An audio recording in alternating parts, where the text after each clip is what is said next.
భారత గణతంత్ర దినోత్సవం రిపబ్లిక్ డే భారతదేశ చరిత్రలో సువర్ణాక్షరాలతో లిఖించదగ్గ రోజు జనవరి 26.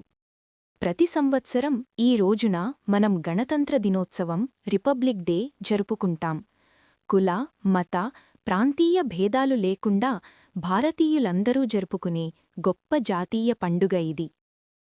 చరిత్ర మనకు 1947 ఆగస్టు 15న బ్రిటీష్ వారి పాలన నుండి స్వాతంత్రం వచ్చింది. కాని అప్పటికి మన దేశాన్ని పరిపాలించుకోవడానికి మనకంటూ సొంత చట్టాలు, నియమాలు లేవు. అప్పటివరకు బ్రిటీష్వారు తయారుచేసిన చట్టాలనే మనం పాటించేవాళ్లం.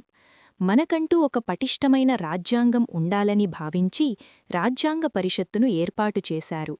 సుదీర్ఘ కృషి తర్వాత 1950 జనవరి 26వ తేదీన మన భారత రాజ్యాంగం అధికారికంగా అమలులోకి వచ్చింది. అప్పటినుండి భారతదేశం పూర్తి ప్రజాస్వామ్య, గణతంత్ర దేశంగా అవతరించింది. రాజ్యాంగ ప్రాముఖ్యత భారత రాజ్యాంగం ప్రపంచంలోనే అతిపెద్ద లిఖిత రాజ్యాంగం.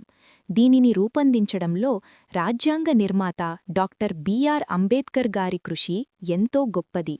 పౌరుల హక్కులు, బాధ్యతలు, ప్రభుత్వ విధులు అన్నీ మన రాజ్యాంగంలో పొందుపరచబడ్డాయి.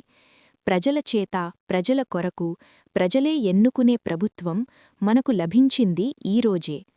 గణతంత్ర దినోత్సవం అంటే కేవలం జెండా ఎగురవేయడం మాత్రమే కాదు. రాజ్యాంగం మనకు కల్పించిన హక్కులను అనుభవిస్తూనే మన బాధ్యతలను కూడా సక్రమంగా నిర్వర్తించాలి. దేశ సమగ్రతను కాపాడాలి. శాంతి, అహింసా మార్గంలో దేశాభివృద్ధికి కృషి చెయ్యాలి. ఎందరో మహానుభావుల త్యాగఫలం మన స్వాతంత్రం మరియు ఈ రాజ్యాంగం.